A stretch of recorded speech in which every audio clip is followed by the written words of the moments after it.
Listo. Bueno, ¿qué tal? Mi nombre es Josué Estrada, soy colaborador del Centro Psicológico Neurosináptica, el cual está ubicado en Zapopan. También soy un exdeportista de alto rendimiento y pues bueno, ¿no? El día de hoy, continuando con lo que fue toda esta jornada de charlas con lo que son profesionales de la salud mental, pues ahora sí que me complazco en darle la bienvenida y presentarles a una eminencia dentro de la psicología deportiva a lo largo de la República Mexicana. El día de hoy estamos en presencia del doctor Gustavo Cepeda, el cual ha fungido como una figura dentro de la psicología deportiva dentro de la República Mexicana, ha participado en capacitaciones con profesionales del deporte, como pueden ser árbitros, como pueden ser directores técnicos, incluso en la formación de deportistas. Entonces, ahora sí que tiene mucho que aportarnos a la charla de hoy. La charla de hoy lleva, ahora sí que como título principal, el deporte como formador de vida. Le vamos a intentar dar ahora sí que una perspectiva de cómo el deporte puede empezar a fungir en la educación de nuestros jóvenes, en la educación de nuestras nuevas generaciones y cómo el deporte como tal puede llegar a influir de una manera determinante en la creación de buenas personas para la sociedad. Doctor, muchas gracias por acompañarnos el día de hoy. Un gusto que esté con nosotros. ¿Cómo se encuentra? Me encuentro muy bien, muy contento. Gracias por tomarme en cuenta, Josué, la institución a la que estás representando. Muy amable y pues contento de poder aportar algo. Si se puede, con mucho gusto. Gracias, gracias. Como le dije al principio, es ahora sí que pues una eminencia y para nosotros es un honor que nos haya prestado este tiempo para compartir con nosotros sus conocimientos. Bueno, al contrario, gracias. Bien, entonces vamos dándole. Doctor, me gustaría que para empezar a contextualizar y para abrir lo que es toda esta charla, me gustaría que nos hablara un poco sobre su recorrido en el ámbito deportivo, o sea, ¿por qué, dónde nace todo este gusto por el deporte que ya cuando ahora sí que tiene una edad mayor lo empieza a enfocar entre la salud mental y el deporte? Tú sabes que yo nací en una familia de muchos hermanos. Yo soy el último de 7 hermanos, imagínate cómo está el primero. Ok. Pero yo nací en una familia que le gustaba el deporte. Mi madre nos ponía dos condiciones: hacer deporte y estudiar, pero primero el estudio y luego el deporte. Entonces, yo recuerdo cuando empiezo a tener algo de conciencia de que mi hermano, como era maratonista y seleccionado nacional, él empezaba a entrenar más o menos como a las 5 de la mañana y yo ya me levantaba junto con él. Mi madre también se levantaba a hacer sus quehaceres, pero yo me levantaba junto con mi hermano a andar corriendo detrás de él mientras él calentaba afuera de la casa. ¿Sí? Hacía sus ejercicios de calentamiento y yo lo acompañaba. Ya después él ya se iba a correr y yo me metía a mi casa.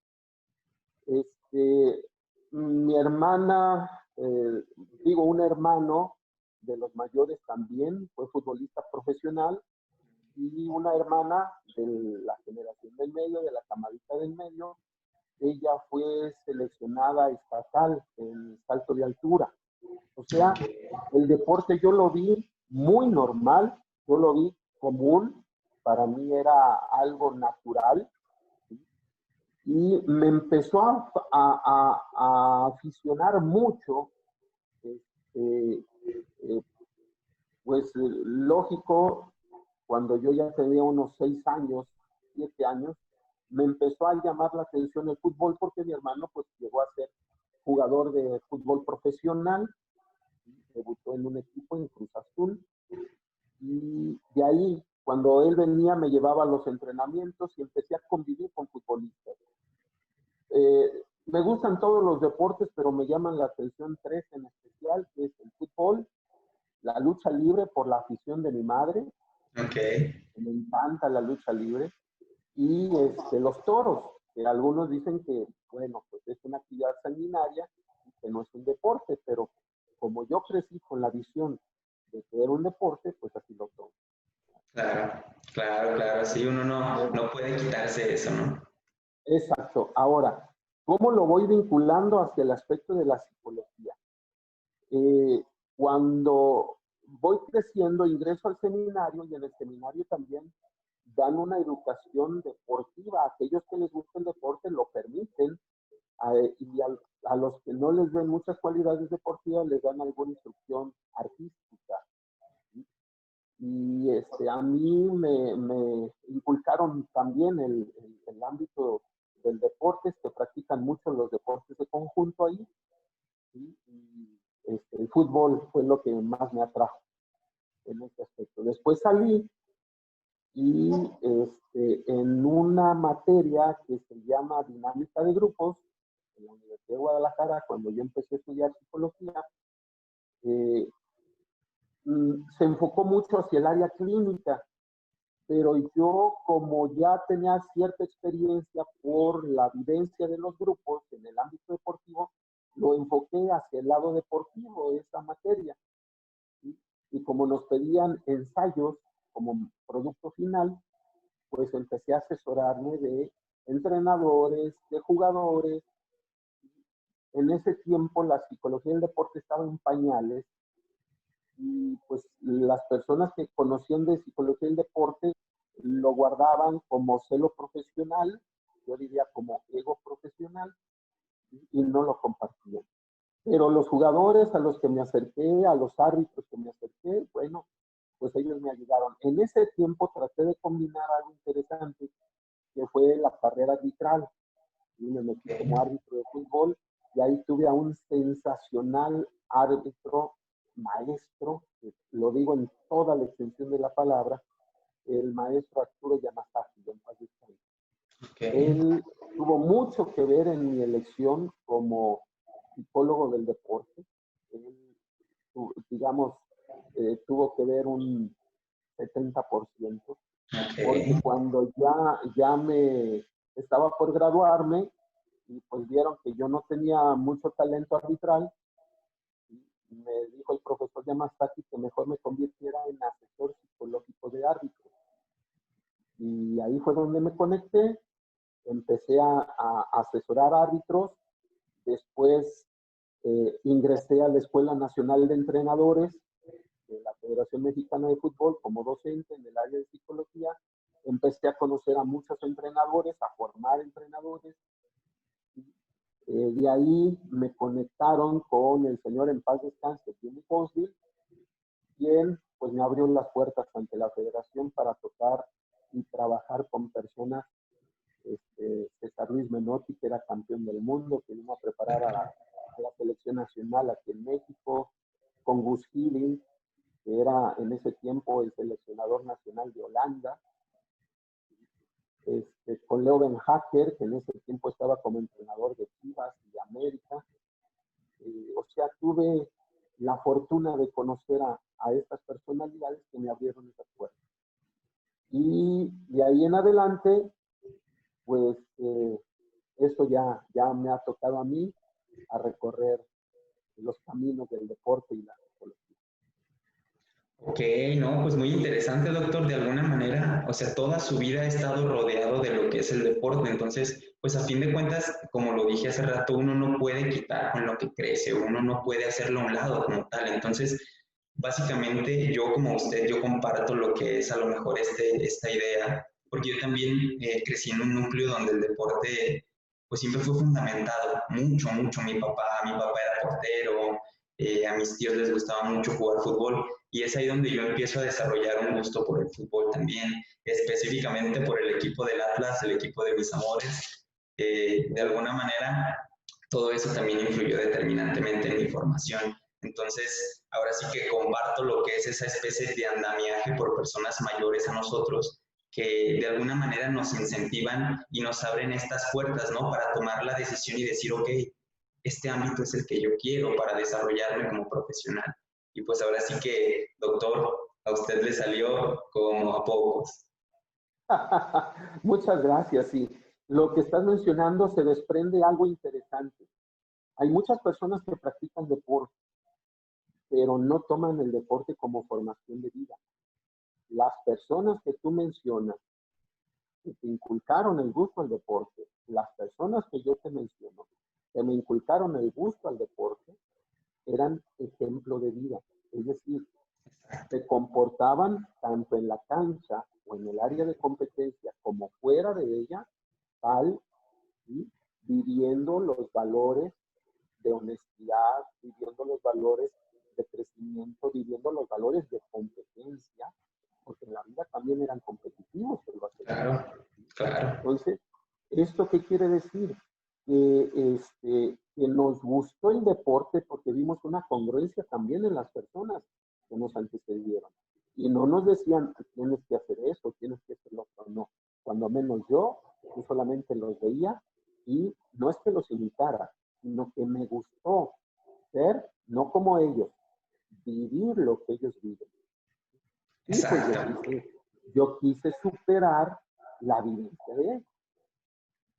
Bien, bien, bien. O sea, siempre es darle un sentido propio, ¿no? O sea, a lo mejor sí tomar ideas de otros, sí tomar consejos y perspectivas, pero a fin de cuentas es ahora sí que mostrarlo como nosotros somos, ¿no?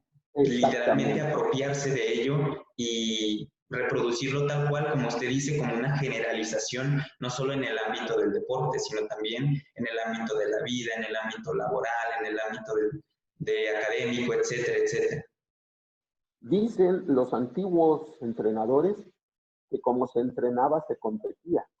Sí, me tocó. Y, y se dice ahora que como se entrena, se compite y Sí, se vive. definitivamente. Hay un reporte de investigación del área de investigación de Sony, en donde se menciona que en los años 60, para buscar el criterio de búsqueda, ¿sí? Un directivo internacional de la compañía Sony, ¿sí? Pues era qué tan educado era. ¿Sí? Posteriormente, en los años 80, eh, eh, qué tan formal era, porque lo invitaban a cenar, ¿sí? Y ahí en esa cena veían la formalidad que tenía el señor. Y ahora, en esta era milenaria, el requisito es, le preguntan, por ejemplo, si tú, Josué, quieres ser el director internacional de Sony, te preguntan que qué deporte es el que te gusta o practicas. Entonces, si tú dices, pues el fútbol o el tenis, pues buscan, ¿sí? A una personalidad ex campeón del mundo para que compita contigo. Y entonces están analizando tus reacciones, están analizando tus pensamientos, tus emociones, porque en este momento la vida es competitiva. Y el criterio o el laboratorio es el ámbito deportivo. Y esa es la ventaja que nosotros tenemos como profesionales de la salud mental. En el deporte es un experimento, es un laboratorio enorme para poder experimentar nuevas conductas, cambios que podemos aplicar en la competencia, pero también en la vida cotidiana. Aspectos que los demás campos profesionales de la salud mental no tienen. Exacto, Y exactamente. algo interesante también, que esto lo decía mi mentor, también en paz descanse, Sergio Vázquez, decía, qué curioso, Gustavo, que tú te dedicas a un campo que no es terapia, el deporte no es terapia, pero sí es terapéutico. Entonces, imagínate lo interesante que nosotros estamos haciendo. Estamos trabajando la mente no para buscar objetivamente en este momento la salud mental, pero sí a largo tiempo. Claro. Estamos trabajando la salud mental. Esa también es una ventaja enorme que tiene la psicología del deporte. Sí, efectivamente, yo también por eso considero que a fin de cuentas el deporte, como lo dijimos al principio, es un formador de vida. Y pues bueno, Exacto. de alguna manera, todo esto que nos dijo, doctor, se conectó completamente con la siguiente cuestión, ¿no? Que es, ahora sí que, ¿cómo influye el deporte literalmente en la vida de las personas, en la vida de los seres humanos y en la vida de aquellos que lo practican? De alguna manera ya nos dio el panorama un poquito más objetivo de las personas que de verdad adoptan el deporte como un formador y las personas que no. Ahora sí que me gustaría un poquito que nos hablara de estas personas que no lo toman como tal, que simplemente lo ven como, ok, una actividad recreativa que me ayuda a estar sano, pero ¿de qué manera puede influir en ellos el deporte, doctor? Mira, el deporte influye en todos, ¿sí? Quieras o no. En los mundiales de fútbol, cuando juega la selección nacional, el 80% del país se, Se se, para. se para. No es por la pandemia, ¿sí? Sino el fútbol es más poderoso, es un fenómeno más poderoso que el aspecto económico o que el aspecto de salud. Lo estamos viendo Definitivamente. ahorita. Sí, hay Por lo algo bien tanto, en eso, doctor. Yo he notado que el fútbol ha sido una de las únicas actividades que ha podido ahora sí que congeniar o juntar lo que podrían ser las divisiones sociales. Y eso es algo, eso es algo que puede generar un impacto mundial determinante. Yo siempre he creído que en las manos del fútbol puede haber un cambio radical para la sociedad del mundo, no solamente para los mexicanos, pero claro, considero que no se ha llevado de la manera que debería. Ahora sí que a fin de cuentas no termina, no deja de ser una industria. Sin embargo, ok, ¿qué enseñanzas, qué parámetros le vamos a dejar a las siguientes generaciones? Porque nos damos cuenta que el deporte y el fútbol específicamente está cambiando muchísimo. decía un cronista antiguo de fútbol, decía, no sé qué tiene el fútbol que junta en un mismo estadio a árabes y judíos y no pasa nada. No sé qué tendrá el fútbol que junta en un mismo estadio a hondureños y salvadoreños y provoca una guerra. No sé qué tendrá el fútbol que junta a ingleses y argentinos en un mismo estadio y Mundial. quieren que en un partido de fútbol se libere o se restituya las Islas Malvinas. O sea, en este campo del fútbol es un fenómeno muy interesante.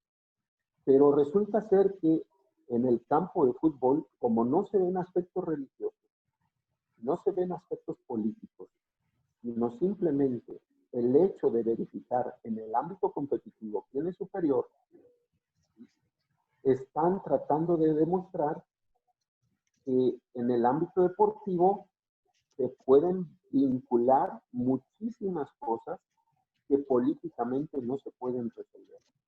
Pero quiero comentarte algo. La posición internacional de quien maneja el fútbol oficial, entre comillas, está muy bien diseñado para que sea un espectáculo y no un fenómeno de entretejido social, de restauración social. A la FIFA no le interesa en este momento, y bueno, soy becario de FIFA, a lo mejor me quitan mi beca, pero en este momento no le interesa, no tiene como prioridad número uno la restitución del tejido social. Le interesa en este momento el fortificar las arcas de la FIFA para poder hacer subsistir a los equipos afiliados a FIFA en este momento. Ok. Entonces, lo que podríamos hacer es que sí debe haber una política pública y como el fútbol, aparte del atletismo, que está tomando mucho auge, sobre todo el atletismo de velocidad, gracias a Bolt y a los medios de comunicación, como son ejercicios naturales, correr y patear, no se necesita una técnica definida para poder iniciarse en el fútbol ni en el atletismo. Por lo tanto, este, es, sería muy bueno que se empezaran a hacer unas políticas públicas, ¿sí? Para promover el ámbito de salud. Unas políticas públicas como estaban en los años 70 y 80, que abundaban los institutos del deporte. ¿sí? Y eran para todos, no nada más para los del ISSSTE. No, nadie dijo CODE, ¿eh? Nadie dijo CODE. Bien, bien, bien. Sí, sí, sí, yo considero también que estas políticas públicas pueden traerle mucho beneficio a la sociedad. No sé si recuerda que en algún momento, doctor, yo le llegué a presentar a usted un proyecto en el cual tenía que ver ahora sí que lo que era el estrato deportivo con un andamiaje tanto educativo que ahora sí representara una base axiológica para el desarrollo de los jóvenes. Esto ahora sí que yo considero, doctor, que puede ser una oportunidad fundamental para el país específicamente, porque ahora sí que como lo dice, ¿no? En el ámbito del fútbol hay tanto fanatismo en este país que incluso me atrevo a decir que en el estado que estamos, en Jalisco, levantas una piedra y te encuentras un futbolista maravilloso. Definitivamente, Sí, yo de donde vengo he visto a tantos talentos, a tantas personas que tienen tanto potencial y ahora sí que no terminan de explotarlo. ¿Por qué? Porque sí considero que no hay el apoyo necesario para los deportistas. Y ahora sí que tampoco hay esta vinculación con lo que es la inteligencia emocional y muchos factores que pueden ser potenciadores para estas personas. Yo en su momento hubiese querido tener toda esta información. ¿Por qué? Porque uno como deportista considera que es bien necesaria, aunque no se la inculquen, aunque no haya un panorama sí, claro de lo que es. sí. A fin de cuentas uno termina por deducirlo. Así es. Fíjate que hay algo interesante en esto. Eh, Hay una tesis en la biblioteca de la Canaco, de la Confederación de Comerciantes, y aquí está por la Avenida Vallarta, aquí en Guadalajara, en donde reportan que cuando gana en una misma semana, en un mismo fin de semana, cuando gana América, Chivas y Cruz Azul sus partidos, fíjate cómo influye. Se incrementa la producción en 3.4% nacional. Imagínate cuánto es el 3.4% a nivel nacional. Es Es muchísimo, muchísimo, es muchísimo. muchísimo. Por lo tanto, ¿qué quiere decir esto? Decía en un libro Jorge Valdano, el aficionado espera tanto el fútbol y se vincula a los equipos porque busca la victoria que la vida cotidiana no le da. Entonces, al estarme sumando con un equipo triunfador, entre comillas, ¿sí? Y ese equipo me da una victoria, me presento en el inicio de semana de una manera diferente, con gusto, porque me siento triunfador, ¿sí?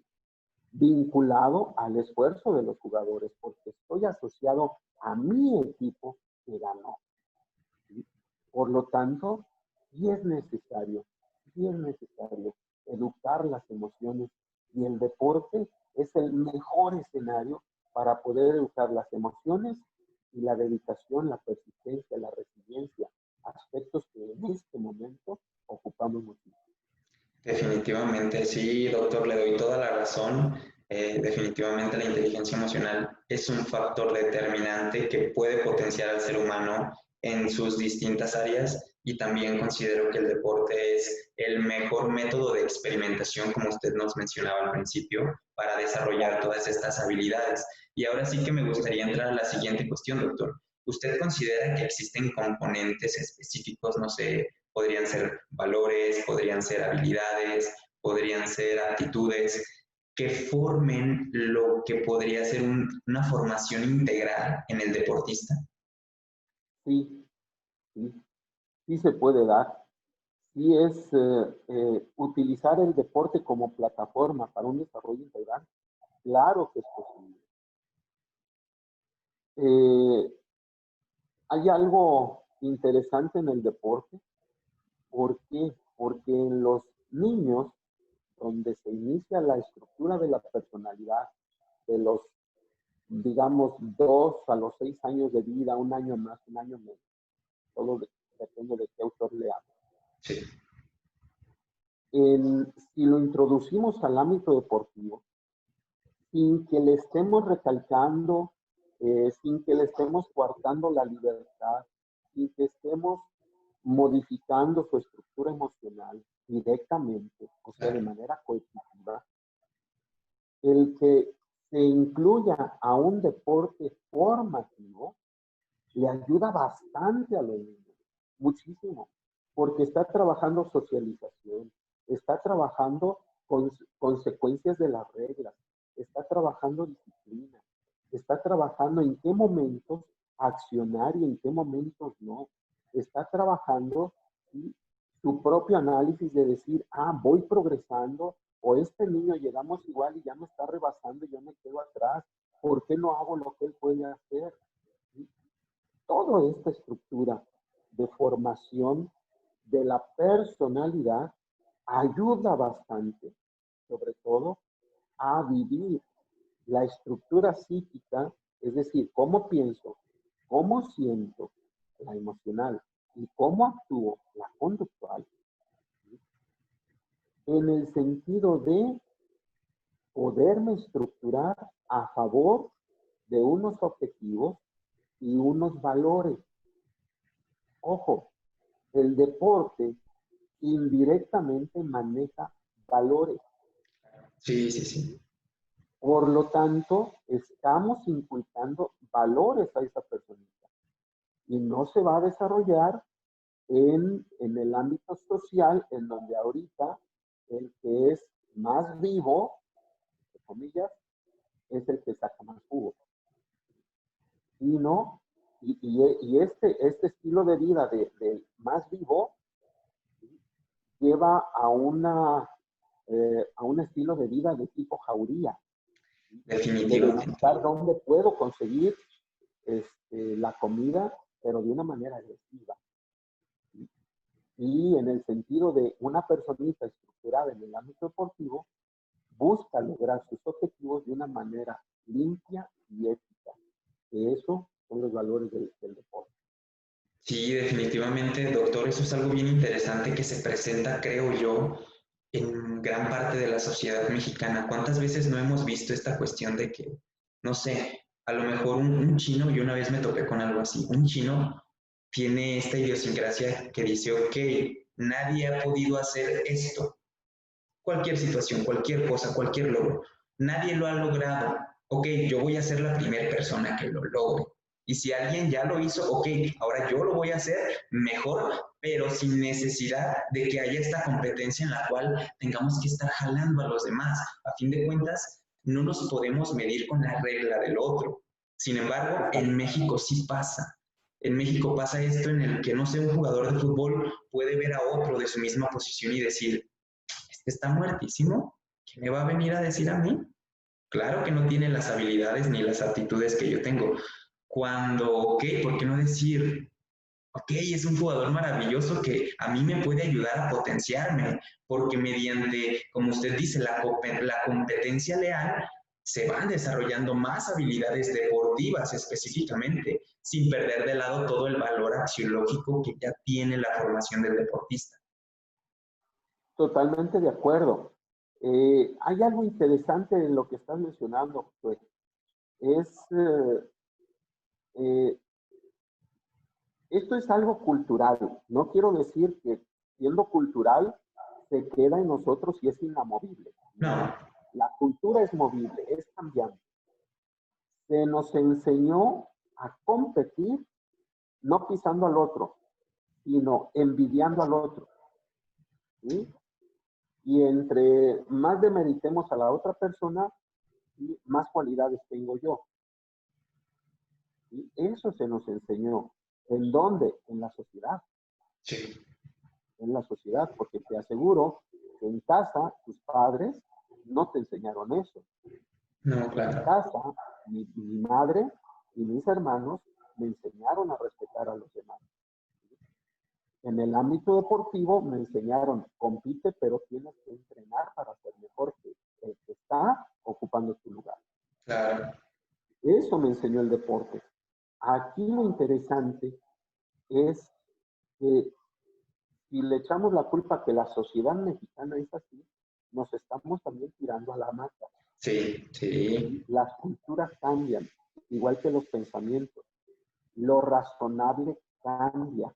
Hace cientos de años era razonable la esclavitud. Y si no tenías esclavos, pues no tenías poder ante los ojos de los demás. Hoy, quien tiene esclavos es sentenciado por la justicia, porque no es razonable. Anteriormente, el que yo dijera que me apasionaban los toros, me aplaudían. Y ahora, si yo digo, me apasionan las corridas de toros, me llaman sanguinario. O sea, todo va cambiando, todo va cambiando. El aspecto cultural es movible. Por lo tanto, hay que tener una mentalidad de desarrollo personal, pero esto se rayaría en el ego, y solamente me quedo yo.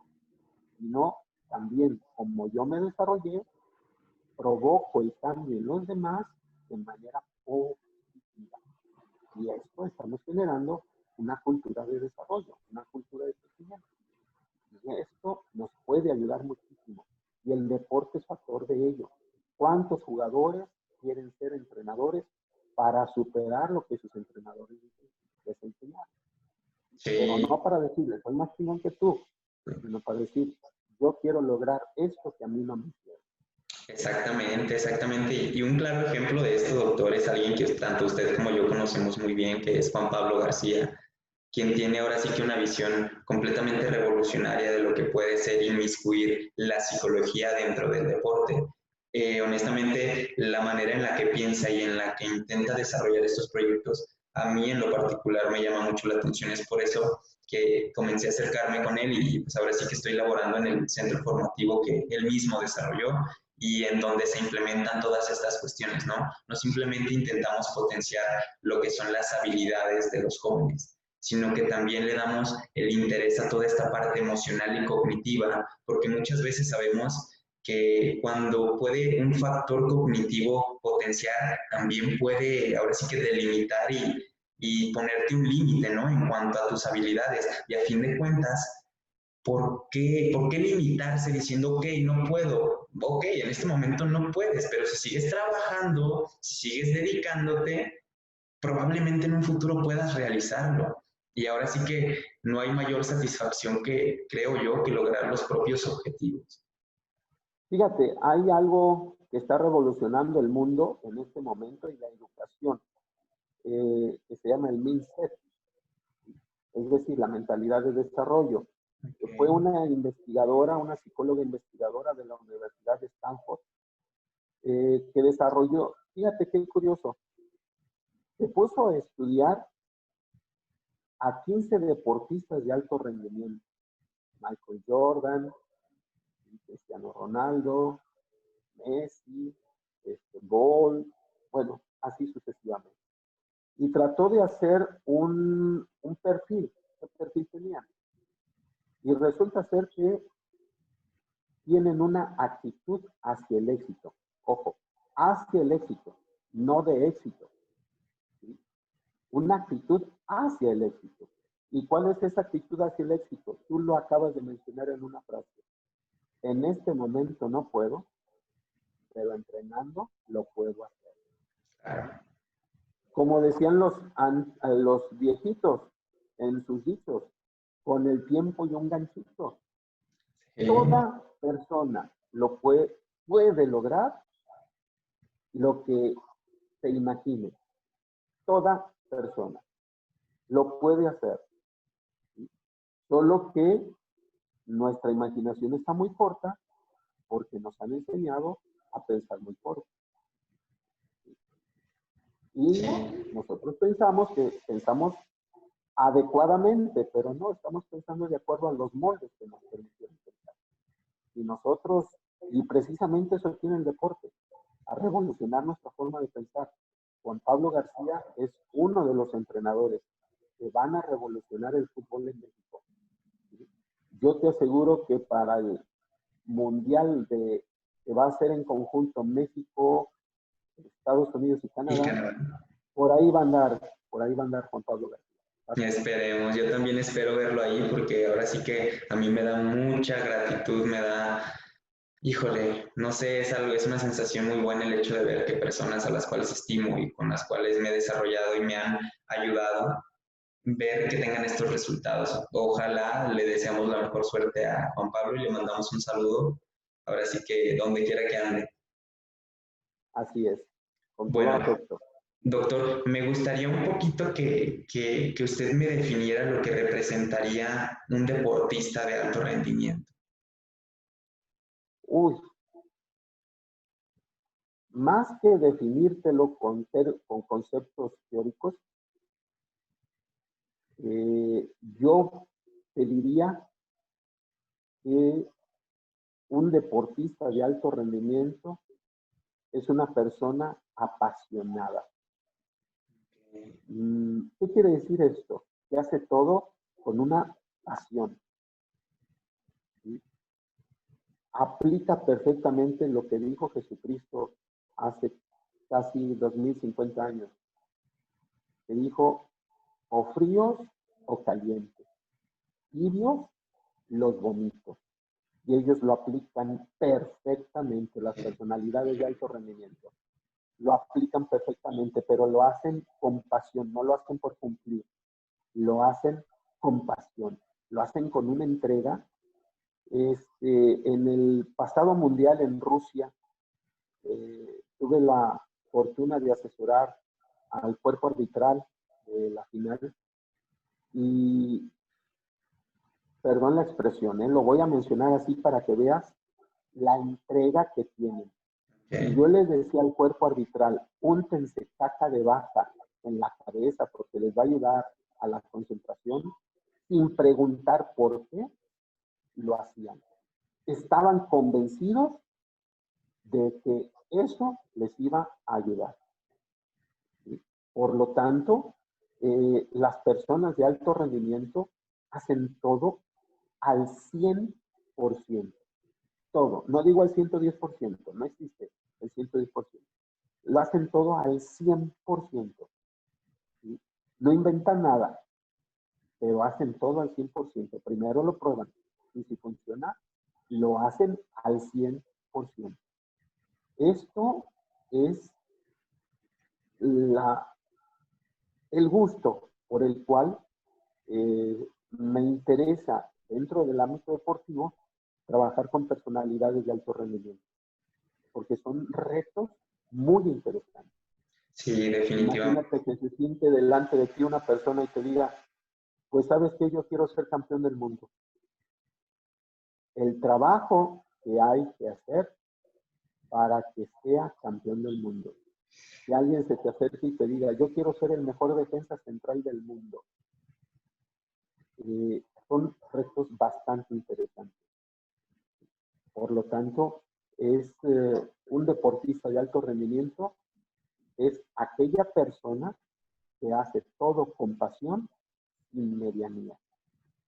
Y vinculándolo al área social, pues hay personas de alto rendimiento, personas que se levantan 3 de la mañana porque tienen que llegar a su trabajo a las 6 de la mañana, salen de su trabajo a las 7 de la noche y llegan a su casa 10:30 de la noche y tienen que ver cómo le fue al hijo, qué hay de alimentos y así sucesivamente. Por eso yo digo que el mexicano, nuestra sociedad, el pueblo de México, es de altísimo rendimiento. El deportista mexicano tiene alto rendimiento.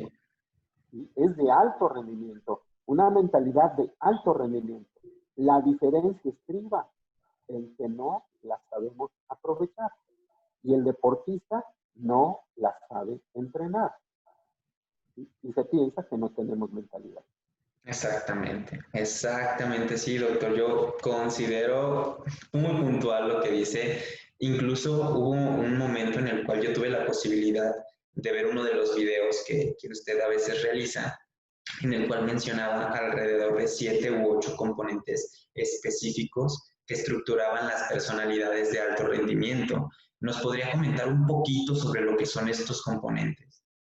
Sí, yo como con esos elementos, se les llama variables de rendimiento y fíjate que me dan bien de comer, ¿eh?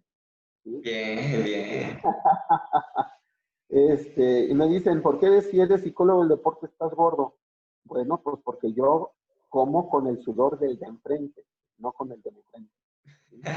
Bueno, y hay un dicho futbolístico, tú bien lo sabes, ¿sí? Que corran los cobardes. Sí, Los sí, sí. inteligentes manejamos la pelota. El fútbol es más difícil, diría Juan Román Riquelme. Para correr, Exacto, cualquiera corre, el fútbol es más difícil. exacto. Bueno, fíjate, son 7 variables, pero yo he inculcado una más aquí en México. La primera es la actitud. ¿Qué es la actitud? Es la disponibilidad que tienes a hacer las cosas. Probablemente hoy no amaneciste sintiéndote bien, pero ¿qué tan dispuesto estás a hacer las cosas? ¿Sí? Esa es la actitud. Segundo es la autoseguridad. ¿Qué quiere decir esto? Es que tú reconozcas qué virtudes tienes y qué defectos tienes, y en el momento de la competencia, qué sí puedes hacer al 100% y qué no puedes hacer. ¿Para qué? Para que no inventes cosas, ¿sí? No provoques un error. Por lo tanto, eso también es un autoconocimiento, que es la autoseguridad. ¿Sí? ¿Cuándo has visto a Messi cobrar tiros libres? Miles de Dime. veces. Bueno. ¿Y has visto a Cristiano Ronaldo cobrar tiros libres? Claro. ¿Sí? Los dos tiran tiros de penal. Sí. Correcto. Tú dirás, por la posición, ¿cuándo hacen saques de banda? Es difícil, tiene que ser una situación en la cual lo requiere el momento. El momento, pero que digan, yo hacer un saque de banda, No, no, nunca. no, porque sirvo más adentro que haciendo un saque de banda. ¿Sí? Exacto. O en esta situación, cuando ves a Messi rematar un córner, No, rarísimo, rarísimo. porque dice Messi, mi estatura no me ayuda con las torres que tengo para mandar el centro, ¿no? Mejor sigo más mandando los centros. ¿Sí? Entonces, eso es la autoseguridad. Después viene la motivación. La motivación no son emociones. Eso es emocionar. ¿Sí? Hay alguien que se le llama, soy motivador. No, es emocionador. Yo les digo al Alka-Seltzer, ¿sí? Porque los echas a un vaso con agua y burbujean un montón, pasa el efecto y se Y acabó nada. Sí. la emotividad del equipo. ¿Sí? Por lo tanto, no confundamos motivación con emoción. La motivación es que el atleta tenga claro a qué se presenta a entrenar y a competir. Que lo tenga muy claro y que tenga sus objetivos de competencia y objetivos dentro de la cancha o dentro de la competencia siendo otro tipo de deportista. Esa es la motivación. Después de ahí viene la concentración y atención. La concentración y atención no es un estilo maometano, ¿no? No. Eso no es concentración y atención. En el deporte, la concentración y atención depende de que te des cuenta cómo estás aplicando los fundamentos físicos, técnicos, tácticos y psicológicos en la competencia. ¿Cuáles son los fundamentos y cómo los estás aplicando? Que tú estés revisando constantemente. Eso es concentración y atención. ¿Sí? Después de ahí viene la visualización. La visualización es una herramienta muy poderosa. ¿Por qué? Consiste en que tú te visualices desarrollando las habilidades de una manera perfecta y aplicándolas a la competencia. ¿Por qué? Porque el cerebro no sabe qué es verdad o qué es mentira. Exacto, exacto. ¿Sí? Por lo tanto, si tú te visualizas jugando de una manera perfecta y tomando las mejores decisiones en el momento de la competencia, tu cerebro se está entrenando a tomar ese tipo de decisiones cuando aparezcan situaciones muy parecidas. ¿Sí? Y de acuerdo a lo que visualizas, es a donde te lleva tu cuerpo y a donde te llevan tus emociones. Se hizo un experimento con los corredores de Fórmula 1 y que se les entrenó a 5 a que vieran, cuando tuvieran accidentes, que se fijaran dónde había llantas. ¿Sí? Y a los otros no se les enseñó nada, a los otros 5, eran 10 en total. Okay. Pues resulta ser que los que no se les enseñó nada cuando tuvieran un accidente, tocaban y tuvieron los peores desastres.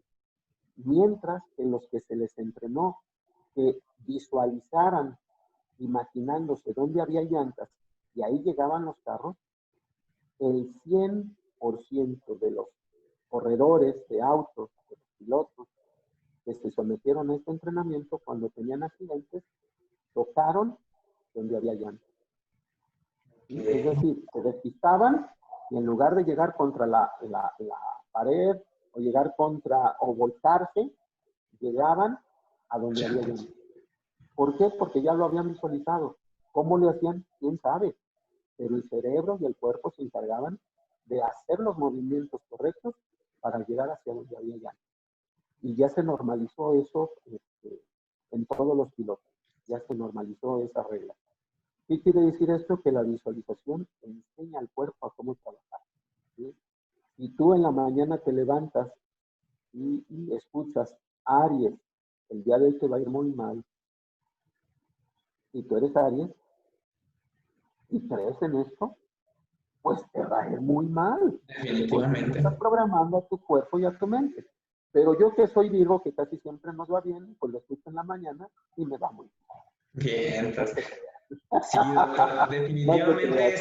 esto que nos compartes es bien real. Yo, pues en lo que fueron mis 10 años, en lo que fue esta parte del deporte de alto rendimiento, yo me topé con muchas cuestiones así. Yo recuerdo una en específico, fue una final que jugamos en Torreón, jugamos en el estadio de Santos, en el que acaban de inaugurar hace no muchos años.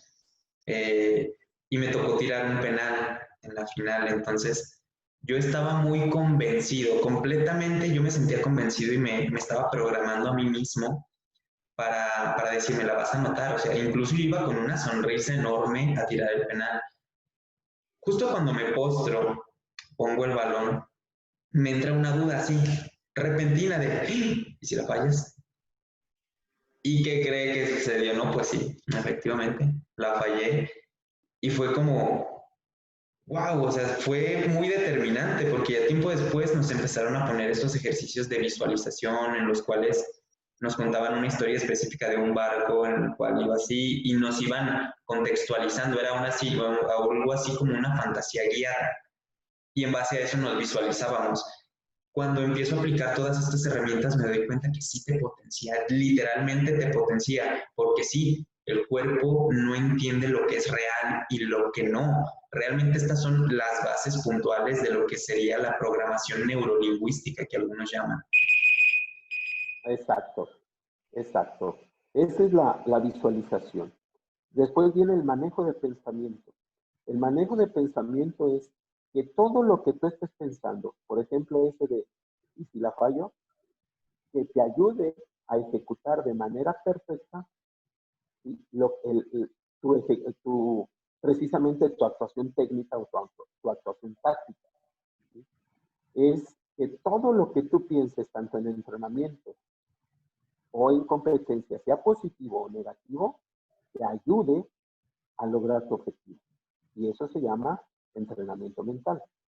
¿Sí? Y otra variable es la energización. ¿Qué quiere decir esto? Que te des cuenta cómo está tu tono muscular en el momento de entrenar o en el momento de competir. ¿Sí? Por ejemplo, se ha visto en los deportistas de velocidad que la fuerza la ponen en los pectorales y en las piernas, pero en las manos no. ¿Sí? Hay una técnica muy buena en donde se les dan unos blanquillos, unos huevos, a los corredores. Esto lo utilizan mucho los jamaiquinos. ¿Sí? en donde se les enseña a correr para aplicar correctamente la energía, la fuerza muscular que les dan en las manos, los hacen correr 100 metros y cuando terminan los 100 metros ven quiénes tronaron los huevos y quiénes no, quiénes llegan con los blanquillos completos, ¿sí? Y eso hace adquirir conciencia de su tono muscular, de que no se tensen, ¿sí? Y esto precisamente es la energización, que pongas la energía necesaria en los músculos que necesitas cuando lo necesitas. Imagínate un Cristiano Ronaldo con todos los músculos tiesos los 90 minutos, ¿cuándo te va a hacer los cambios de ritmo que necesita? O un Messi, ¿no? Necesitan una musculación primero que esté relajada y luego con mucha fuerza para poder hacer los cambios de ritmo, ¿sí? Por lo tanto, necesitan mucha concientización de su cuerpo, ¿sí? Y por último, estas son las 7 variables que universalmente se conocen en el ámbito de la psicología del deporte. Pero por último, hay otra variable que es, y yo la pongo, el liderazgo. El liderazgo. En México se trabaja mucho en el ámbito deportivo la humildad deportiva. No, yo no quiero gente humilde en el deporte. No, yo no quiero gente humilde. Yo quiero no gente arrogante, pero sí gente líder. Gente líder. Tuve una discusión con un entrenamiento cubano que me decía, no. En equipo de deporte, de equipo no tiene que haber más de 2 líderes porque se van a pelear. Discúlpenme, pero y en los momentos en los cuales tiene que actuar ese deportista, aunque sea deporte de equipo, ¿no tiene que manifestar un liderazgo? Claro que sí. Definitivamente. ¿Sí? Un mano a mano, por ejemplo, en el fútbol, el que demuestra más humildad, se lo chingan. Sí. Entonces, tienen que demostrar en un mano a mano mayor poderío, mayor fortaleza, mayor capacidad. Pregúntale a Zlatan, que ha dicho, el 80% de mis goles es por mi carácter, no por mi técnica. Sí, definitivamente. Y entonces, cada vez que hay una disputa de balón, tiene que manifestar su liderazgo. Por lo tanto, yo no quiero, cuando trabajan conmigo, yo no quiero deportistas humildes. No prepotentes, pero humildes no. Yo quiero deportistas que sean excelentemente líderes. Les voy a pedir a todos los que nos vean que investiguen la vida de un deportista ejemplar como líder, que se llama Mil Máscaras. El señor, si tú le preguntas de, oiga, ¿quién fue el primer piloto mexicano en volar en nuestro país? Te lo contesta. Si te dice, si tú le preguntas, oiga, profesor, ¿en dónde puedo investigar el tema Tabat en educación? Te lo contesta. Así, es una persona tan educada, el señor, tan bien formada, tan bien instruida. Yo le creo, porque le pregunté un día, profesor, ¿usted estaba muy nervioso cuando debutó? Y me contestó con esa voz de locutor que tiene, no, joven. Yo cuando estaba por debutar, estaba leyendo un libro. Porque ya, me dice, porque ya me había preparado para ese examen. Okay. Esos son los líderes que necesitamos. Eso. Es decir, ay, estoy nervioso, a ver cómo me va a ir. No, me va a ir bien porque ya me preparé. Sí. Me va a ir excelente porque ya me preparé. Eso es liderazgo. Eso es liderazgo. Que si, por ejemplo, en clases que se le dicen, Pedrito, ¿preparaste la clase? Ay, profe, no me avisó. Y ya, se quedan en la cómoda. No. Ay, profe, no me avisó, no me enteré, pero ahorita lo preparo. O ahorita, de lo que sé, hago la clase. Claro. Eso es el liderazgo. Eso es ser líder, ¿sí?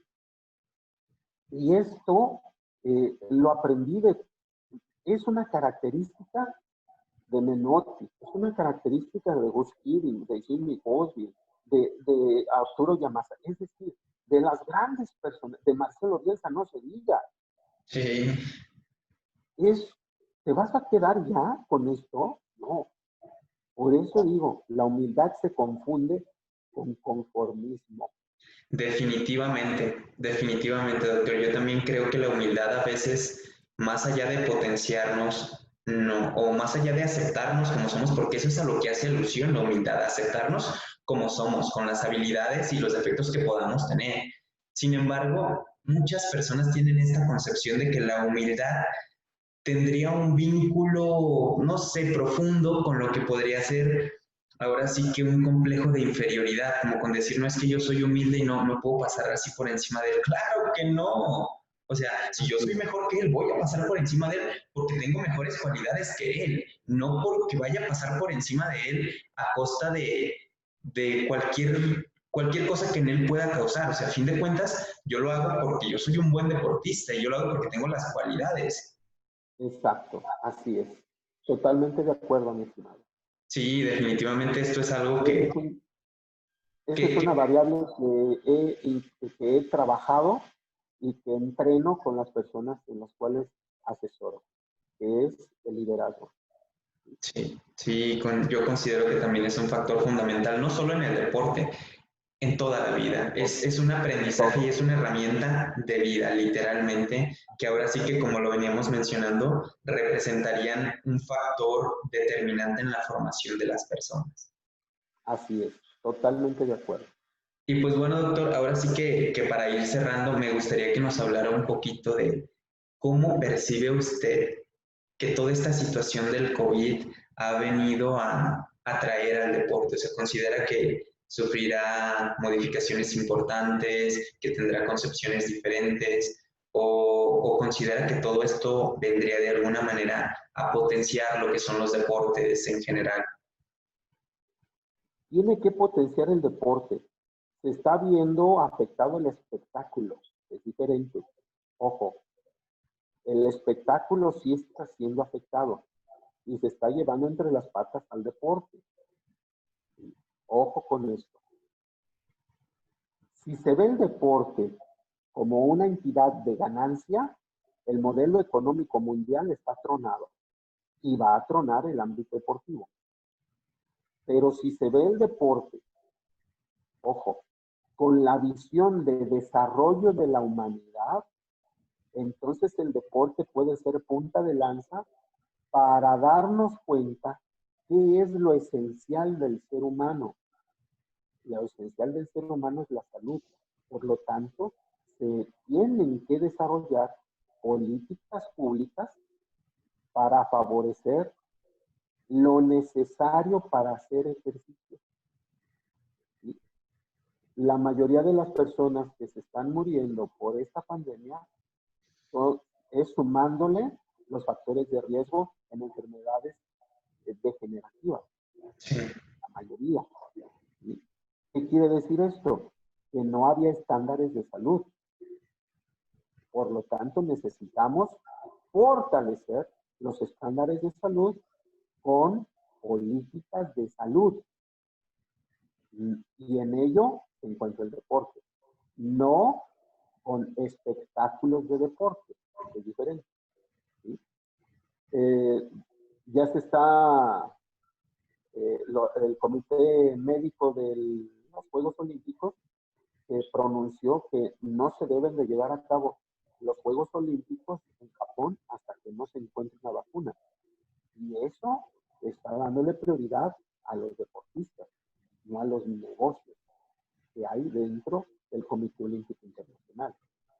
Y el Comité Olímpico Internacional lo está viendo positivo, esta sugerencia, dijo que sí, en el sentido de, pues, la materia prima son los deportistas para hacer el negocio. sí, Hay que cuidarlos. ¿Sí? Imagínate todo lo que ha invertido el Comité Olímpico de Japón, ¿sí? Para decir, cuando no hay problema, cuando se realicen, vamos a recuperar todo. Sí, ¿Qué definitivamente. están pensando? El deporte como espectáculo. Sí, sí, es algo bien triste, lamentablemente es triste porque se ven todas las industrias de los deportes, o al menos en la mayoría, y en la cual pues ahora sí que yo lo tengo más identificado porque es el rubro en el cual me desempeñé durante mucho tiempo, pues es el fútbol, ¿no? ¿Cuántas veces no hemos visto, hubo una situación en algún momento en Atlas en la cual a los jugadores a los cuales ya no entrábamos en planes, no nos daban nuestros papeles para poder ir a otro club, no nos daban la posibilidad de estar libres para buscar ahora sí que nuestro propio pronóstico o nuestra suerte por otros equipos, ¿no? Y esto vino de alguna manera a truncar la carrera de muchos de mis compañeros. Yo me di cuenta de que había tanto talento, pero que se fue a la basura por eso. ¿Por qué? Porque te dicen, ok, no, mira, te voy a mandar aquí y aquí, y ok, vas, a lo mejor no congenias del todo con el equipo o con etcétera. A fin de cuentas, no tienes la posibilidad de mostrarte en instancias del mismo calibre en el que estabas. Y entonces eso obviamente para el jugador es como, pues ¿y ahora qué hago, no? O sea, me voy a quedar un año fuera para que me liberen y volver a jugar, pero ese año, pues es un año, es una brecha abismal, o sea, cualquier jugador te puede superar en un año, con una sola semana que dejes de entrenar y dejes de practicar, pierdes tanto condición física como programación mental, como el espíritu, o sea, a fin de cuentas, el deporte engloba todo y sí considero que es una llave bien importante para el desarrollo de la sociedad en general, porque así como puede potenciar la salud por una parte tanto física como mental, puede también potenciar lo que es el trabajo en equipo, puede potenciar lo que es el liderazgo o algunos de los componentes que usted nos mencionaba anteriormente, incluso pueden ser la llave para darle otra vez la estabilidad económica al país que tanto anhela, ¿no? A fin de cuentas, ¿cuántas personas los fines de semana no están esperando ir al estadio, no estaban esperando ir al estadio a ver a la Atlas, a las Chivas? O sea, son cosas que si de verdad le ponemos la atención y las enfocamos al propio desarrollo, como usted mencionaba, de la sociedad, se van a obtener muy buenos resultados.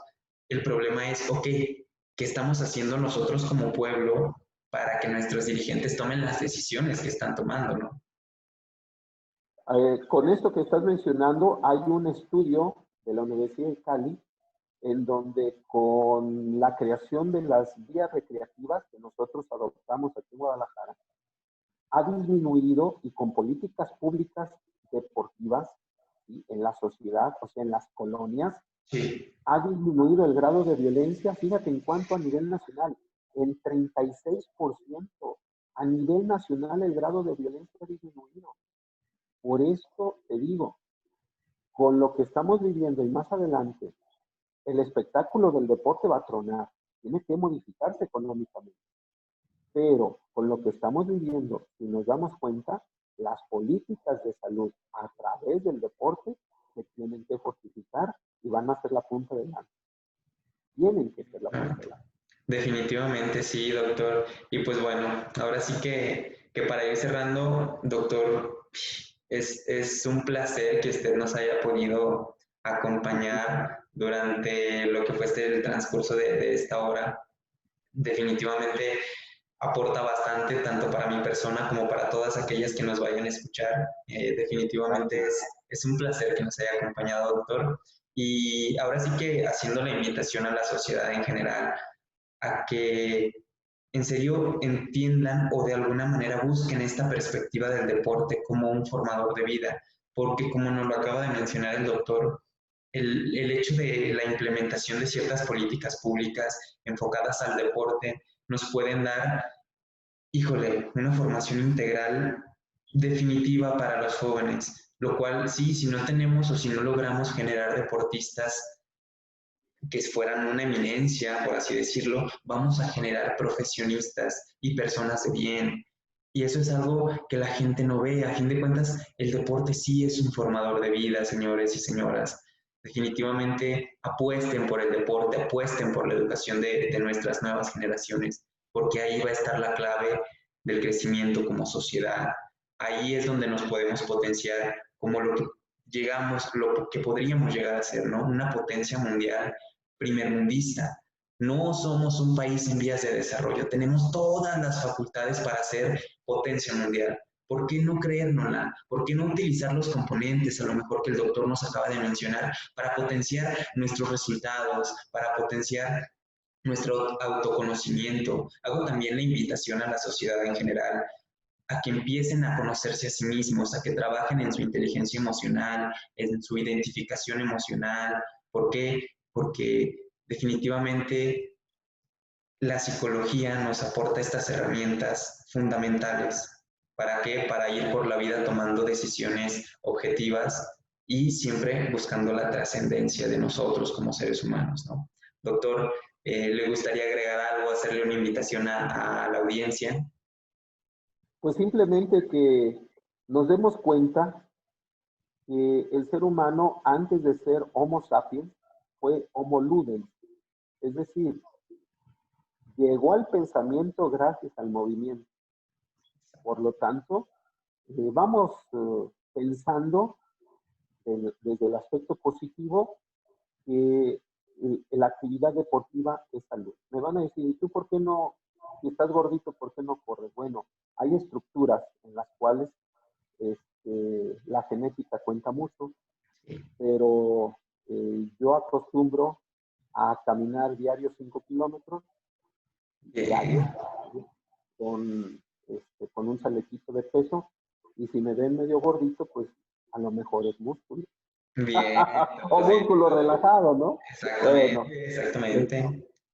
Bueno, pues me gustaría hacerle la invitación a toda la audiencia a que nos sigan en nuestras redes sociales como Neurosináptica. Somos un centro psicológico enfocado a promover la salud mental dentro de la sociedad y pues ahora sí que este es nuestro objetivo en la implementación de estas charlas, ¿no? De buscar profesionales que nos apoyen y que nos den su punto de vista respecto a la salud mental. Ahora sí que tuvimos una charla un poquito diferente en cuanto a lo que veníamos manejando durante las anteriores semanas, pero definitivamente considero que es información sumamente importante, que se le puede dar la aplicación necesaria, pero puede empezar desde casa, ¿no? Los papás que nos puedan escuchar, que empiecen a apostar por la salud de sus hijos en cuanto al deporte y que lo vean no simplemente como salud, sino como un formador, porque a fin de cuentas eso puede ser un asesor que a ellos les puede ayudar a potenciar todas las facultades de nuestros hijos, ¿no? Y pues ahora sí que por el momento no hay más, doctor. Le agradezco mucho que nos haya dedicado el tiempo de poder acompañarnos el día de hoy. Espero pues en algún futuro poder tener otra charla enfocada a cualquier tema de lo que sea. Definitivamente creo que esto va a ser muy importante para la difusión de la salud mental. pues muchas gracias, Josué, muy amable. A la dirección de la institución donde estás laborando, me la saludas, por favor. Y Claro. también a todo el público, un fuerte abrazo. Muy amable y muy contento de estar con ustedes. Bueno, muchísimas gracias por el día de hoy. Por nuestra parte es todo. Nos vemos en la siguiente charla y pues gracias. Hasta luego.